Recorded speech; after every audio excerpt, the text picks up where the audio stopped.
Hello everyone, welcome to education flair by Jyoti. आज के इस वीडियो में हम बात करेंगे 15 डेज़ में सीटेट कैसे क्लियर करें और क्या स्ट्रेटजीज़ हैं जिनको अपना के आप 15 डेज़ में सीटेट को क्लियर कर सकते हैं, कर भी सकते हैं या फिर नहीं कर सकते हैं। ये सब चीज़ों पे हम बात करेंगे कि क्या ऐसा संभव है, ऐसा पॉसिबल है कि 15 डेज़ में सीटेट को निकाला जा सकता है। तो इसका आंसर है यस, क्योंकि यहाँ पे अगर आपको थोड़ा सा भी पता होगा कि हाँ ये सब्जेक्ट होते हैं, ये लैंग्वेज जैसे पूछा जाता है, थोड़ा सा भी अगर आपको ओवरव्यू होगा तो आप अगर अच्छे तरीके से पढ़ लेते हैं, इसमें मेहनत मेहनत कर लेते हैं 15 डेज़ में, तो आपका निकल भी सकता है। ऐसा नहीं है कि नहीं निकलेगा। तो यहाँ पे पेपर 1 पेपर 2 दोनों में से कोई भी पेपर हो, इट डजेंट मैटर, लैंग्वेज 1 हो लैंग्वेज 2 हो, कोई भी हो, स्ट्रेटजीज जो है वो सेम रहेगी। मैं आपको बता रही हूँ। अगर आपकी तैयारी मान लीजिए पहले से नहीं हो पाई है, कुछ खास आपको डर लग रहा है कि नहीं मैं इस बार पेपर क्लियर नहीं कर पाऊँगा, तो इस टाइम पर आपको करना क्या है, इस टाइम पे आपको प्रीवियस ईयर के क्वेश्चन पर ज़्यादा से ज़्यादा ध्यान रखना है। साथ में इसमें जो टॉपिक दिए हुए हैं, प्रीवियस ईयर के क्वेश्चन जिस टॉपिक से आए हैं उन टॉपिक को क्लियर कर लीजिए और बाकी एक्स्ट्रा चीज़ें नहीं पढ़नी है, क्योंकि अब टाइम नहीं बचा है। जो प्रीवियस ईयर के क्वेश्चन है, मान लीजिए आपकी बिल्कुल तैयारी नहीं हो पाई है, तो ऐसे स्टूडेंट के लिए मैं बता रही हूँ, प्रीवियस ईयर के जो क्वेश्चन है उनको करिए, साथ में टॉपिक भी क्लियर करते रहिए। और वो टॉपिक खुद से पढ़ के क्लियर नहीं करना है, क्योंकि खुद से आप पढ़ेंगे, जितने में आप खुद से पढ़ के एक टॉपिक को क्लियर करेंगे, उतने में 2-3 टॉपिक को आप आराम से टीचर के साथ क्लियर कर लेंगे। तो टॉपिक को क्लियर करते रहिए, साथ में पीवाईक्यू लगाते रहिए। बस 2 ही काम आपका है, पीवाईक्यू लगाइए, टॉपिक क्लियर करिए। और टॉपिक कौन सा है, टॉपिक जो आपको जब आप पीवाईक्यू लगाएंगे वहीं से आपको टॉपिक मिलेगा, पीवाईक्यू से ही टॉपिक मिलेगा। पीवाईक्यू में जीन पियाजे आप पढ़े, तो जीन पियाजे से आपका हाल फिलहाल का पीवाईक्यू लगाइएगा। तो जीन पियाजे आपको टॉपिक मिल गया, आप यूट्यूब पर डाले पढ़ लिए। तो यही है। और पेपर 1 के लिए मैं बता ही दी हूँ, सीडीपी मैथ हो या फिर कोई भी हो, पीवाईक्यू पे जाइए। साथ में मैथ की तैयारी मैं बता रही हूँ। सीडीपी में आपको टॉपिक मिल ही गया प्रीवियस ईयर के माध्यम से, और अब मैथ के लिए देखिए क्या करना है। जो मैथ है इसमें आपको प्रीवियस ईयर के क्वेश्चन उठाने हैं और उसमें जो कैलकुलेशन दिया गया है, जो कैलकुलेशन दिया गया है मैथ को, जिस टॉपिक से पूछा गया है, जैसा कैलकुलेशन चाहिए उसको उतना बस कर लीजिए, 100% आपका निकल जाएगा। साथ में मैथ पेडागोजी की 4 से 5 वीडियो में, और भी थोड़ा सा हो गया है, 8-10 वीडियो है मैथ पेडागोजी की जिसमें मैं करवाई हूँ, टोटल कंप्लीट कर लीजिए। 100% आपका जो ये मैथ में है 25 नंबर लाने से कोई नहीं रोक सकता। पेडागोजी न्यूमेरिकल पोर्शन दोनों चल रहा है। लैंग्वेज 1 लैंग्वेज 2, इसमें अगर आपको पास करना है तो सबसे ज़्यादा 15 नंबर पैसेज पर ध्यान दीजिए। और वो पैसेज आपको क्या करना है, प्रीवियस ईयर क्वेश्चन से उठाइए पैसेज को और डेली एक पैसेज जरूर करिए। एनवायरनमेंट के लिए क्या है, अगर आप एनवायरनमेंट के लिए एनसीईआरटी की बुक नहीं पढ़े हैं तो प्लेलिस्ट बना हुआ है, उसमें आप देखेंगे टोटल एनसीईआरटी जो है इसके टोटल निचोड़ दिए गए हैं। आप हालांकि 1-2 वीडियो देख के मिला भी लीजिएगा, क्योंकि एनसीईआरटी की बुक ऑनलाइन भी अवेलेबल हो जाती हैं, आप मिला लीजिएगा। कोई भी पॉइंट, सिंगल एक पॉइंट आपको छूटा हुआ नहीं मिलेगा। अगर वो थर्ड की एनसीईआरटी है, थर्ड के सारे पॉइंट रहेंगे, फोर्थ की एनसीईआरटी है, फोर्थ के सारे पॉइंट। और आपको ढूंढने की ज़रूरत नहीं है कि थर्ड की है फोर्थ की है। मुझे जितना लगा कि हाँ इनसे क्वेश्चन बन सकता है, थर्ड की, फोर्थ की, फिफ्थ की, सिक्स की, सारा मैं मर्ज करके पढ़ाई हूँ। साथ में अभी क्लासेस चल भी रही हैं, उसको करिए, साथ में प्रीवियस ईयर के क्वेश्चन लगाइए।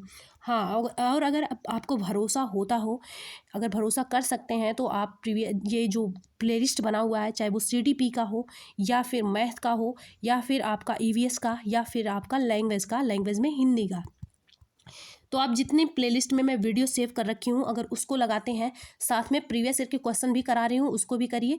और खुद से अपने आप से भी प्रीवियस ईयर के क्वेश्चन किस पर करिए, ओएमआर पर करिए।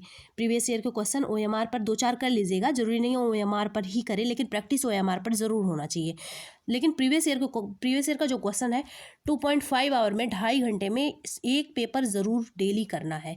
तो अगर आपको कुछ भी ना समझ में आ रहा हो तो आप भरोसा करके जितने प्लेलिस्ट वीडियो बने हुए हैं उनको देख लीजिएगा ईवीएस के लिए, चाहे वो सीडीपी हो, चाहे वो मैथ हो या फिर लैंग्वेज 1 हो जिसमें हिंदी अगर आपका ऑप्शनल है, तो आप वहाँ से अच्छे से तैयारी कर सकते हैं। साथ में खुद से भी प्रीवियस ईयर क्वेश्चन लगाइएगा, फिर आप बाद में एग्ज़ाम के बाद देखिएगा कि क्या उससे क्वेश्चन बना या फिर नहीं बना। क्योंकि आज की बात ये याद रखिएगा, क्वेश्चन बना या फिर नहीं बना, क्योंकि मैं पढ़ाई इस टाइप से हूँ। अगर मैं एनसीईआरटी कवर कराई हूँ तो उसमें कोई भी पॉइंट आप मिला लीजिएगा, ईवीएस की बुक उठा के कोई भी पॉइंट छूटा हुआ नहीं मिलेगा। अगर आप खुद से बुक उठा के पढ़ने जा रहे हैं तो आपको छांटा पड़ेगा और अभी टाइम नहीं बचा है। पहले से तैयारी की है तो बहुत अच्छी बात है, आप बुक से पढ़िए, कोई दिक्कत नहीं है तब। लेकिन अगर पहले से तैयारी नहीं है तो आप ज़्यादा बुक या फिर नए मटेरियल पर मत जाइए, वो केवल टाइम वेस्ट कराएगा। जब तक आप समझेंगे तब तक आपके पेपर का डेट आ जाएगा। और पढ़ने का जो फ़ायदा होता है तभी होता है जब आप रिवीजन कर पाते हैं उसका। अगर रिवीजन नहीं कर पाए तो पढ़ने का कोई फ़ायदा नहीं होता है। तो यहाँ पर करिए, और जो नहीं आ रहा हो छोटा छोटा 2-4 पेज का नोट्स भी बना लीजिए, क्योंकि अब अभी ऐसा किया जा सकता है, बहुत कम टाइम भी नहीं बचा है।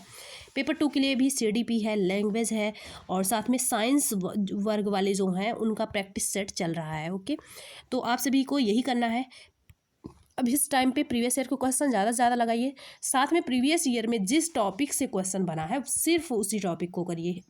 कहीं बेकार के टॉपिक मत उठा के पढ़ा करिए। आप प्रीवियस ईयर में जो टॉपिक मिले उसी टॉपिक को क्लियर करिए। अगर नहीं क्लियर है तो खुद से भी प्रीवियस ईयर क्वेश्चन लगाइए। यूट्यूब पर भी प्रीवियस ईयर के क्वेश्चन जो लोग करवाते हैं उनसे करिए, चाहे मुझसे करिए या फिर जिससे भी आपको समझ में आता हो। तो यही आपको करना है। अगर ऐसा आप करते हैं 100% 15 डेज़ भले ही बचे हैं, आपका जो CTET एग्ज़ाम है वो क्लियर हो जाएगा। क्योंकि मैं भी कई ऐसे एग्ज़ाम क्लियर की हूँ जो पहले से नहीं पढ़ी थी, लेकिन इस लास्ट में 15 दिन, कभी 15 दिन, कभी 20 दिन ऐसे पढ़ के पास की हूँ। तो ये कोई इतना बड़ा नामुमकिन नहीं है, आप पास कर सकते हैं। क्योंकि ये तो वैसे भी CTET एग्ज़ाम कोई बहुत बड़ा एग्ज़ाम नहीं है कि इससे नौकरी डायरेक्ट मिल जाएगी, ये तो एलिजिबिलिटी वाला है बस। ओके, और लेकिन जो क्वेश्चन बन रहा है इस टाइप पे CTET में, बड़े बड़े क्वेश्चन बन रहे हैं, ट्रिकी क्वेश्चन बन रहे हैं, पेपर भी इस टाइम पे हार्ड ही बन रहा है।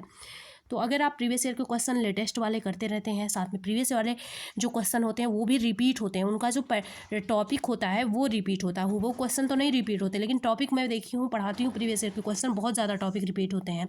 अगर मान लीजिए अगर चॉम्स्की से क्वेश्चन बना है, इसको आप पढ़ लिए तो उसी से फिर क्वेश्चन बनेगा, लेकिन सेंटेंस और क्वेश्चन का जो पैटर्न है वो चेंज करके बनेगा। ये नहीं है कि टॉपिक चॉम्स्की ही हट जाएंगे, ऐसा नहीं होता है। ओके, यही आपको स्ट्रेटजी अपनानी है।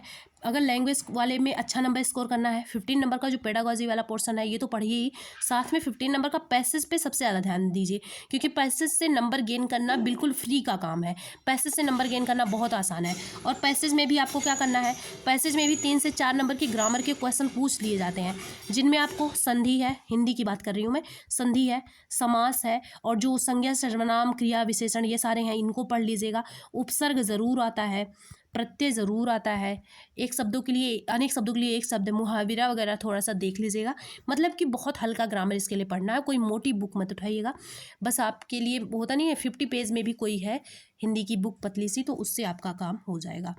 ये है CDP के लिए, मैं बता ही चुकी हूँ क्या करना है। प्रीवियस क्वेश्चन लगाइए, वहाँ से टॉपिक लीजिए, और यूट्यूब में टॉपिक आप उसको सर्च करिए और क्लियर कर लीजिए।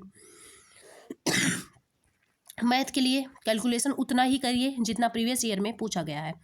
मतलब कि कैलकुलेशन आपको जो सीखना है प्रीवियस ईयर के क्वेश्चन सीखना है। बाकी पेडागॉजी के लिए प्लेलिस्ट बना हुआ है, उसको आप देखेंगे एक बार तो पता चलेगा कि बहुत अच्छा पढ़ाया गया है वहाँ पे। नेक्स्ट देखते हैं, हम एनवायरनमेंट की बात कर ही चुकी हूँ। मैथ साइंस या फिर इनके लिए 6 to 8 आपको पढ़ना ही पड़ेगा। नहीं आपको टाइम है तो आप प्रीवियस ईयर के क्वेश्चन करिए। प्रीवियस ईयर क्वेश्चन से अगर मान लीजिए मैं साइंस की बात कर रही हूँ, डाइजेस्टिव सिस्टम से क्वेश्चन बना है तो पूरा डाइजेस्टिव सिस्टम पढ़ लीजिए। ऐसे जिस जिस पॉइंट से बना हुआ है सबसे आप उन टॉपिक को क्लियर कर लीजिए। क्योंकि 6 to 8 जो NCERT है, जरूरी नहीं हर चैप्टर से क्वेश्चन बने, कुछ ऐसे चैप्टर हैं जिनसे फिक्स रहते हैं, हाँ इन्हीं से क्वेश्चन बनना है।